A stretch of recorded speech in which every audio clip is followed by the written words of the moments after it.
This episode contains dramatic recreations of historical scenes and depictions of violence that some listeners may find disturbing. So please take care when listening.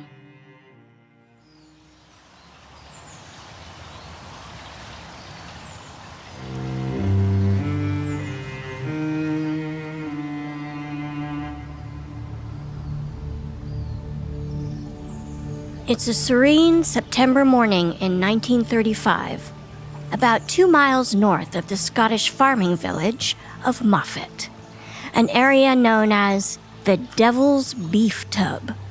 It's a beautiful area, despite the name, an isolated region of deep ravines, rolling green hills, and massive chunks of rock that punch out from the earth like gnarled stone fists.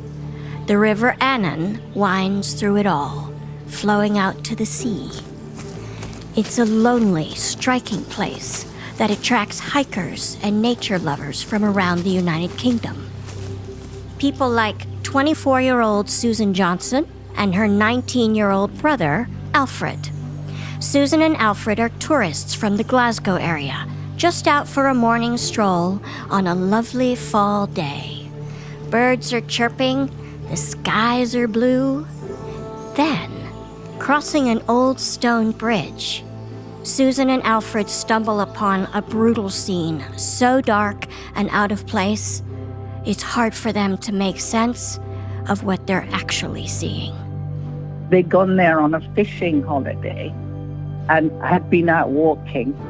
That's Susan's niece, Sheila Livingstone. Alfred was her father. But apparently Susie had looked over the bridge and seen what she thought was a woman's hand.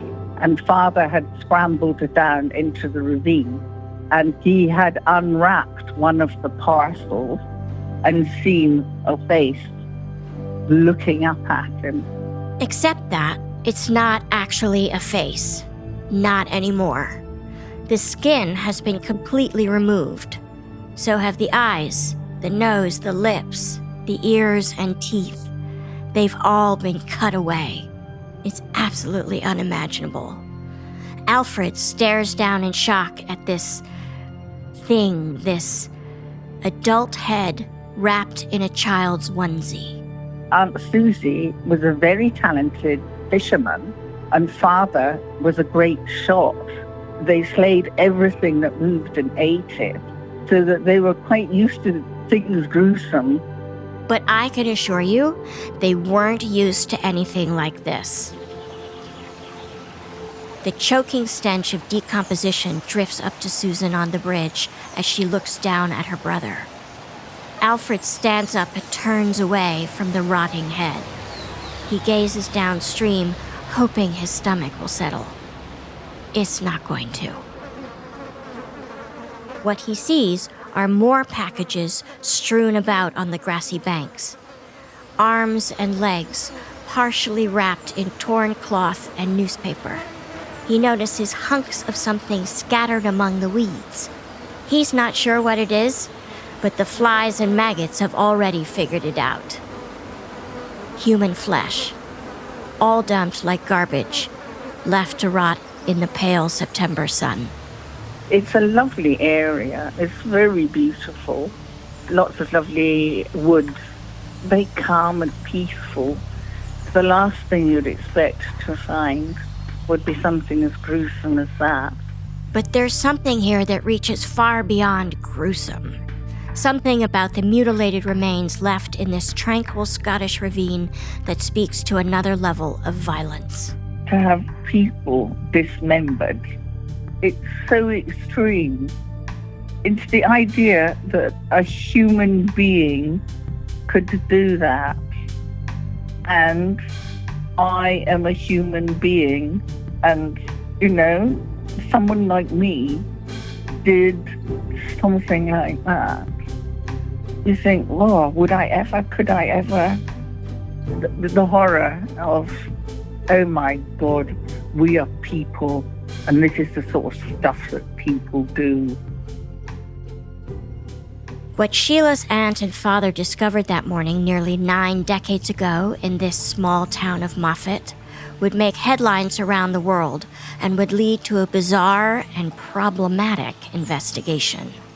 Out of sheer necessity, forensic scientists would be forced to develop methods that would forever change how murders are investigated and solved. And as Sheila says, this crime pushed the sick and twisted boundaries of exactly the sort of stuff that people do. From Audio 99, this is Beyond Recognition, Episode 1, Horror in the Ravine.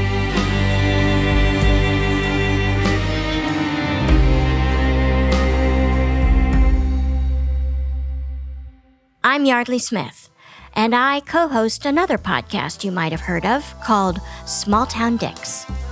In that show, I talk with detectives about the biggest cases they've worked in the small towns they come from.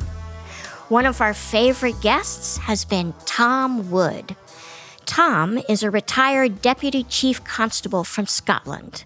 Over a 40-year career, he helped solve some of the toughest crimes in the UK, and at one point, we had him on the podcast to talk about a story that he'd been tracking for years, the Ruxton case. In fact, Tom wrote a book about it.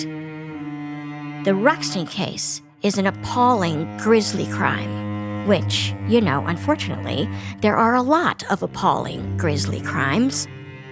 But this one is different. This one ushered in the modern era of forensics. If I could put it simply, any investigation before the Ruxton case was ancient history. Any investigation after the Ruxton case was what we would describe and recognise as being modern, science-led criminal investigation, because it changed the way that we investigate serious crime. So we never released that episode on Small Town Dicks for the reason that it was a bigger, more inconceivable saga than our usual 45-minute episodes have the space to tell. But it's a fascinating story. So we decided to make it its own podcast. And that's what you're listening to now.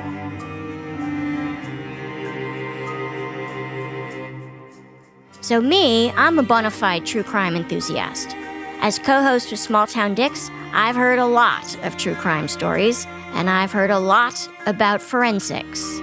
But this groundbreaking, revolutionary, Big Bang level investigation from 1935, it was news to me. And now that I know something about it, I can't wait to share it with you. Over the next 6 episodes, we're going to go back in time.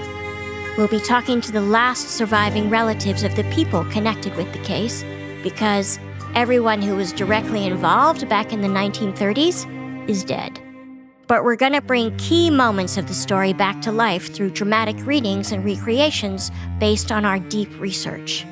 And you're going to hear about pioneering criminal investigators who had the daunting task of reconstructing over 70 body parts of God knows how many people found in that ravine in Moffatt. Was it a couple? Was it a family?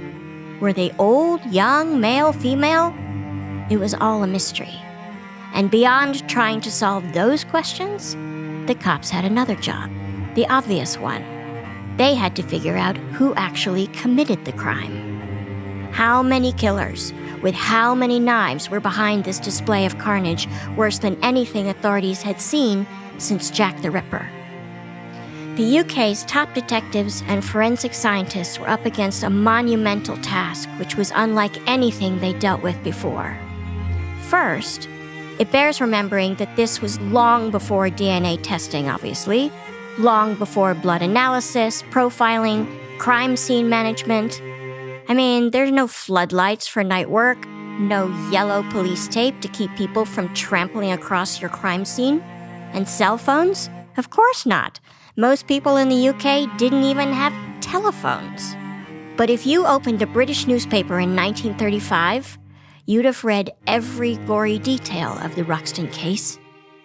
The press called it the crime of the century, and throughout the kingdom, the case became part of pop culture. Here's Tom Wood. I remember mentions of the Ruxton case from my childhood because my mother had been a teenager when the murders occurred.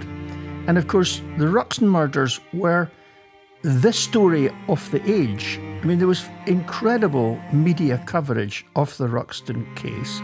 It was in all the newspapers, it was on the radio, and it was the talk of everybody, the talk of the neighbourhood. As a kid, I remember my mother singing the little ditties that arose from the Ruxton case. There was this popular song when my mother was a teenager, sung by Nelson Eddy, and it was called "When I Grow Too Old to Dream, I'll Have You to Remember." When I grow too old to dream, I'll have you to remember. But she used to sing it with different words. When you grow too old to scream, I'll have you to dismember. And this was one of the sort of playground songs that were popular following the Ruxton case. The Ruxton horror became a sensational tale, something parents warned their children about. That is, with the notable exception of Sheila Livingstone's father, Alfred. Alfred never talked to her about what he discovered that morning under the bridge in Moffatt. No, he didn't. Well, you wouldn't, would you, to a child who was 9?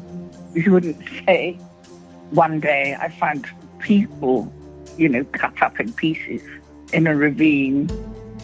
Mother must have told me when I was in my teens.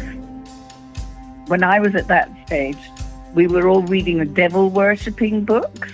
The devil rides out, the devil does this, that, and the next thing. And I was able to scare my friends with the fact that my family had been involved in this horrible, gruesome case when we as teenagers were going through that gruesome phase. It's very easy to be kind of light-hearted about it when you're talking about it, when it has happened to somebody else. But I was trying to imagine what it would be like if I had been the one who had made that horrible discovery. When it's not a horror movie and it's actually happening in the real world, very shocking.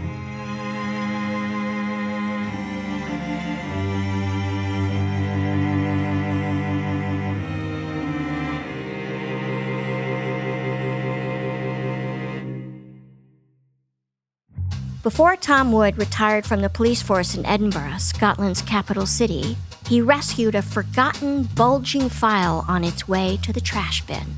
It was filled with letters, police reports, memos, phone transcripts, all kinds of leftover material from the long-closed Ruxton investigation. I was brought this bundle of papers. The documents, they have not been read for 80-odd years. I looked at them and I saw that they related to the Ruxton case. Remember, Tom had heard about the case since he was a kid when his mom sang that horrible song about it. And then, in the 1960s, he'd sat through training lectures about it as a rookie cop. I knew all about the Ruxton case, and so I put them in a bottom drawer for another 10 years and just forgot about them and thought, well, what else is there to learn? Until I was clearing out stuff and I thought, right, I'm going to read these and then chuck them out. And as I read through them, there was a wealth of stuff. There must have been several hundred documents. I realised that I hadn't known about the Ruxton case. These documents shed a completely different light on the case. People who'd been involved in the case had been written out of history somehow. And I really did feel almost a debt. I almost felt honour bound to draw these people back out from the shadows and into the light and write about their role in the case. But there was more to it than that.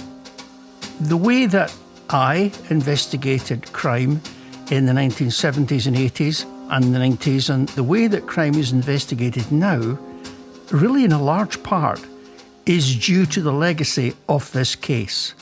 That's how important the Ruxton case was. I would say in my assessment of the Ruxton case, that was really sort of like the O.J. Simpson coming out party of forensics. That is Paul Holes. He's one of my co-hosts on Small Town Dicks. I love that guy. Paul spent 27 years as a cold case and predatory crimes investigator for the sheriff's office in the San Francisco Bay Area. And let me tell ya, this guy knows forensics. He's used evidence to help put some of California's most heinous offenders behind bars. You know, O.J. Simpson DNA was pretty much unheard of until that trial started. And now you have DNA analysts testifying in court about the technology of DNA. And now the public was just fascinated with what this DNA technology was.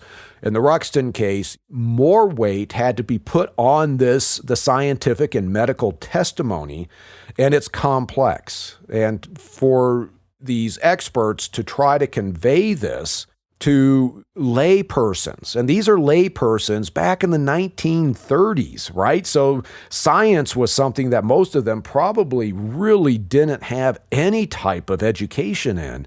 You know, this was a challenge. And to this day, expert testimony is that challenge. You have to be able to articulate your results so the average person can understand it. So that, to me, is really what I would say is the pinnacle aspect of the Ruxton case when it comes to forensics. But before we get into the revolutionary forensics work, we need to go back to the bridge just outside the small Scottish farming town of Moffatt. Back to the afternoon of September 29th, 1935. Back to the body parts.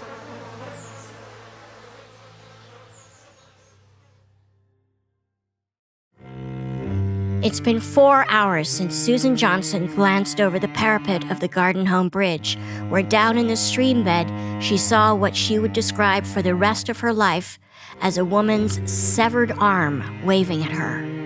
Now, Susan and her brother Alfred are back in Moffatt at the Bucklew Arms Hotel. From the lobby, Susan uses the only phone in the place to call the local police. She explains that she and her brother found what appear to be human remains in the stream bed north of town. It is not the kind of call the local police are used to getting. The law enforcement presence in Moffatt doesn't amount to much, but then you probably don't need much law enforcement in a village where there are more sheep than people and the worst crime is bicycle theft. Susan hangs up the phone and gets ready for an early dinner. Meanwhile, about 2 miles outside of town, the afternoon sun is fading on the deserted Garden Home Bridge. The temperature is dropping. Shadows are rising.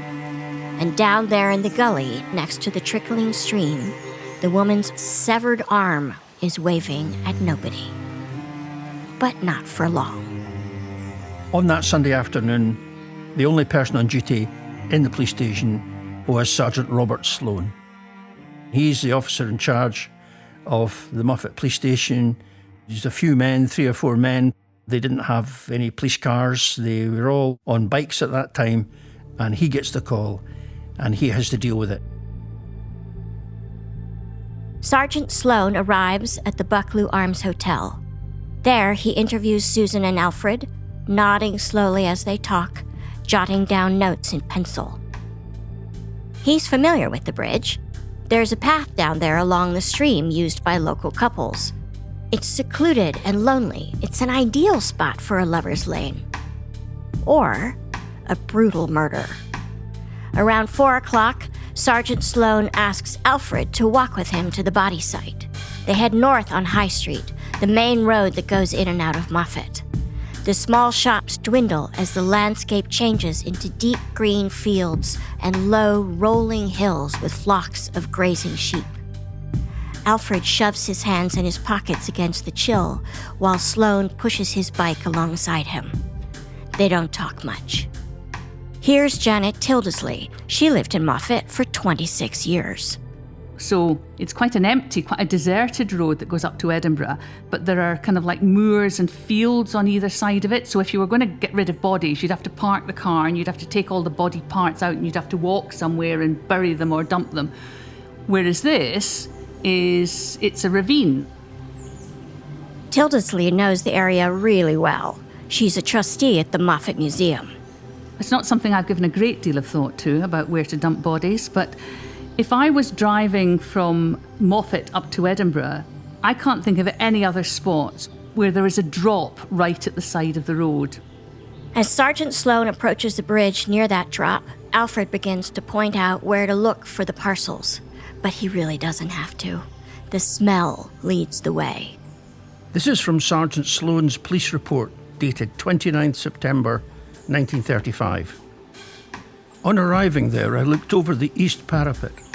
I observed the right forearm and hand of a human being, also a human head laying amongst the rocks in the bed of the stream. I descended to where these objects were lying. I then observed another head, a large number of pieces of flesh with skin attached. This roll call continues until Sergeant Sloane's cold and thorough inventory of horrors becomes as mundane as a grocery list.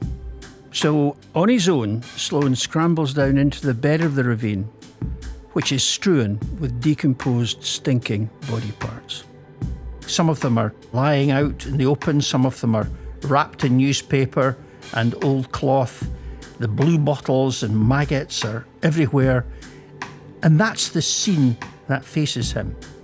When Sloane realises what he's seeing in front of him, he immediately shouts back up to the parapet of the bridge. Sloane says, "Go back to Moffatt. Call Inspector Henry Strath in Lockerbie. Explain to him we're going to need backup. Backup because, as Sloane puts it, because of the serious nature of this discovery." Alfred does as he's told. Then, with the last rays of light disappearing fast, the sergeant stands alone with the crickets and the flies and the stench beneath the old stone bridge.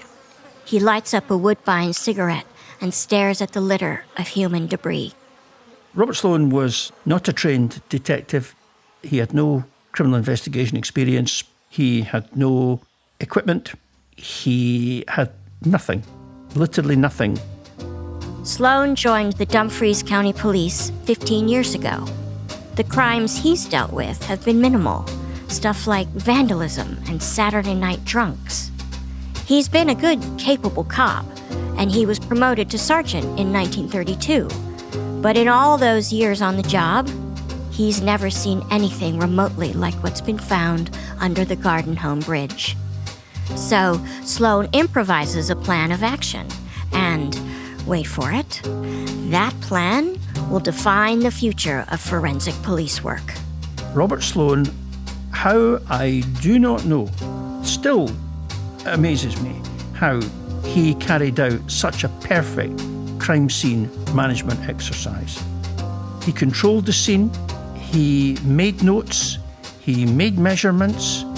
Everything is immaculate. Reading his statement now, it looks like a statement which could have been written 24 hours ago. His performance is frankly astonishing, and it brought forensic science from being the icing on the cake to being the cake. I know what Sloane did at the scene may sound obvious. If you've ever seen a TV crime show, you already know what to do. But remember, in 1935, these procedures weren't taught to police. These methods simply didn't exist. Many officers at that time would have shown no forensic awareness. Several other Scottish murders at that time were badly botched by forensically ignorant local cops not wanting to ask for help. Sloane was part of the operation that changed all that. Even today, the average patrol officer who has had some crime scene training often just tramples over critical evidence. That's Paul Holes again. So for Officer Sloane to take the steps that he did back in the 1930s really shows that he was a deep thinker. He understood the magnitude of everything at that location, and that even the smallest clue needs to be paid attention to, and that his actions could actually destroy evidence in the case. He just had that natural intellect to understand the importance of that location and all the evidence there.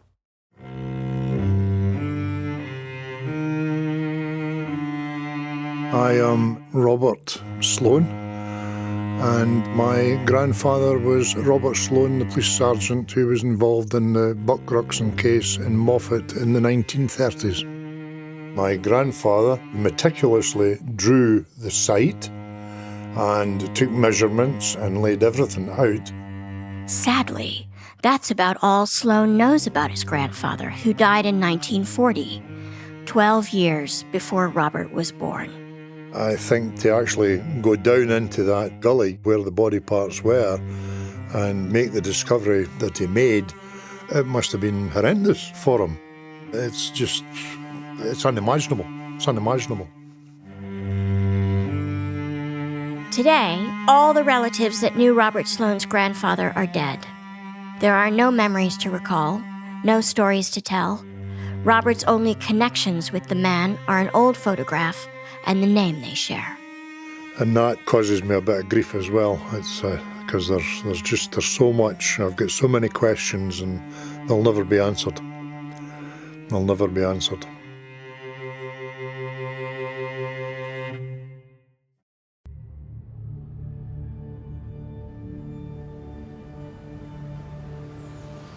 We now go back to 1935. It's early Monday morning, the day after Susan and Alfred Johnson have discovered the body parts. Skies are cloudy. Sloan and a dozen other officers from Glasgow and Edinburgh, along with 2 bloodhounds, are on the scene at Gardenhome Bridge. They're scavenging the bushes, sifting through the weeds and tall grass, digging under fallen branches. By sunset, the search extends hundreds of yards up the ravine from the bridge. The hunt turns up another batch of atrocities. More body parts. These mutilated remains join Sunday's collection at the small mortuary in Moffatt. The police begin unwrapping the parcels, revealing a horrible jumble of human anatomy. To make matters worse, there are no identifying features on the faces. Fingerprints have been destroyed. The genitals have been removed. The police have no idea how many bodies they're dealing with, or the gender of these individuals, or even how they actually died. But as the stack of limbs and flesh grows higher on the old wooden table at the mortuary, some things are becoming clear. With no blood spatter and many of the body parts wrapped in paper and cloth, the police conclude this is a body dump site. It's an attempt to cover up a crime. It is not the murder scene. And another thing stands out. These victims were not randomly, savagely hacked apart. This was a dissection. And it was done by someone who knew exactly what they were doing. Someone with a deep knowledge of human anatomy. I mean, that could be a surgeon, it could be a medical student, a mortician, and that throws a wide net. There are major hospitals and medical schools close by in Glasgow and Edinburgh, but that's all the police know. There are no witnesses, no motives, no list of suspects, nothing to go on. And whoever's behind this has worked hard to keep it that way. It's a strange, unsettling case, the kind that leaves battle-scarred cops and veteran detectives completely in the dark. And it's only the second day. 2 days since the grisly discovery in the ravine turned the tiny village of Moffatt upside down and started what would become one of the most important murder investigations in history.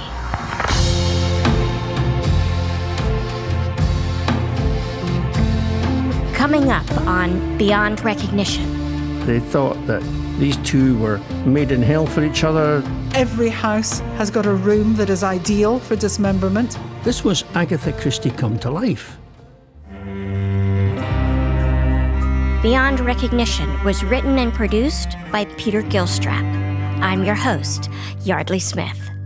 thanks to our story editors, Barbara Bogave and Sasha Koka.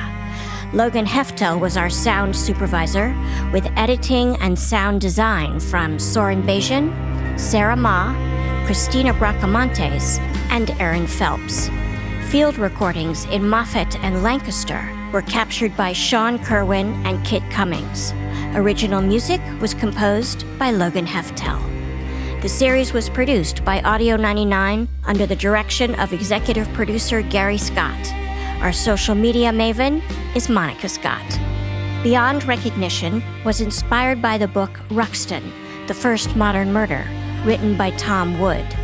Among our many other sources are The Jigsaw Murders by Jeremy Craddock, Written in Bone by Sue Black, and The Trial of Buck Ruxton, edited by R.H. Blundell and G.H. Wilson, as well as original interviews and period news accounts.